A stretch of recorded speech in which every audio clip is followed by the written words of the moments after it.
On this video, it's part 3 of shop build. It's a 28 by 32 shop.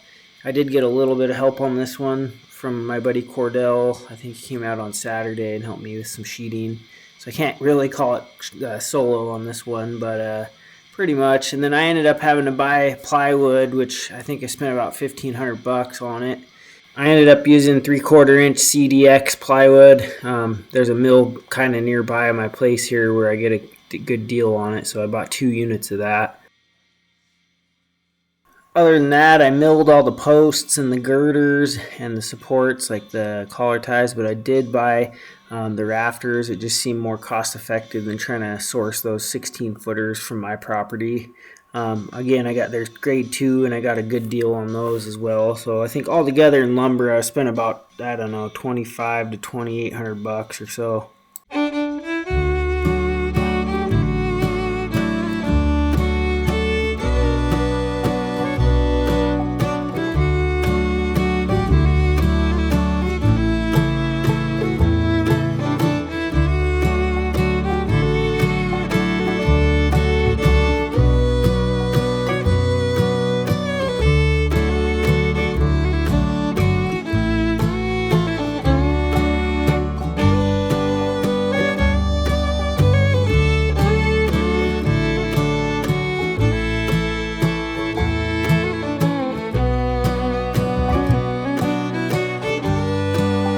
These were a pain to get up there. I kind of had to hike them up the ladder and then launch them over towards the scaffolding and then climb up the scaffolding and get them up that way.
So I got 2 dump truck loads full of gravel. I think it was about 24 yards, and those were $400 a piece, but it's necessary. It'll also make a good base for concrete.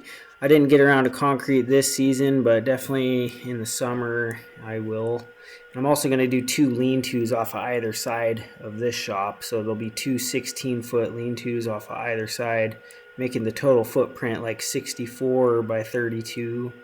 And I think eventually I will add on to the front and back at some point, but I got to get the lean-tos done first.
So on the foundation on this, I poured like 12 small little pads of 2x2x2, so they're footers, and then I bolted these posts to them.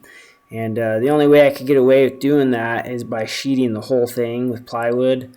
The plywood adds like shear strength so it doesn't wobble and move. But eventually these are going to become interior walls, and the two lean-tos that I'm going to build will have posts that are actually set in the ground in concrete. And I'll have to buy those because they'll have to be real treated posts so they don't rot. But this kind of gives me walls to hang stuff and build cabinets on, and it made it super strong in terms of shear strength.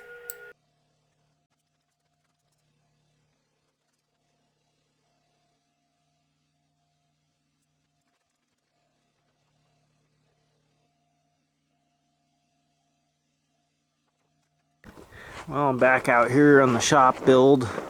It rained like 3 days straight. We got like 3 inches of rain. So I wasn't able to do a lot.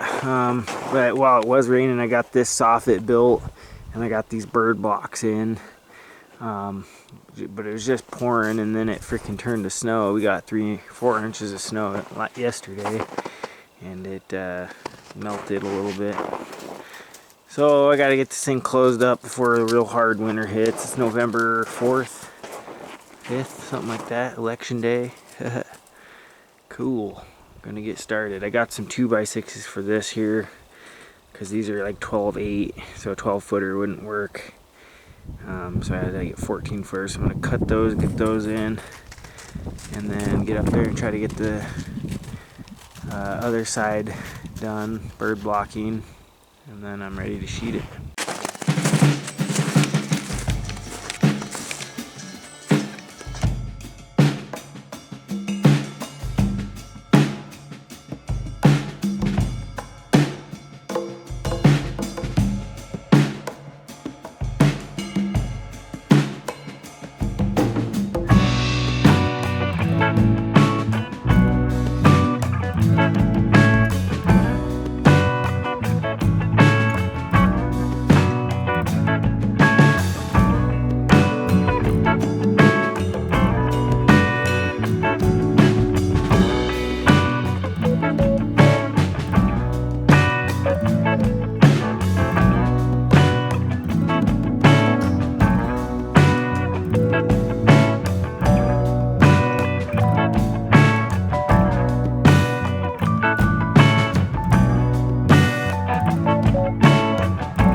So right here I'm putting these bird blocks in. There's just some scrap wood in between the rafters, and then I'll use spray foam insulation to seal it up. But before that I was just cutting the rafter tails, and I just used this chalk line to snap it across it at exactly the same length and use a skill saw to cut them like with a plumb cut. Makes it easier to do it all at the end like that.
Well, yesterday I got the rest of it sheeted and dried in. Anyway, now I'm onto the back, and I gotta pack plywood up it, but getting ready to rock.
Yeah, I don't know what these 3/4 inch CDX boards weigh, but I know they're not light. I think if I had to guess, I'd say around 60 to 80 pounds.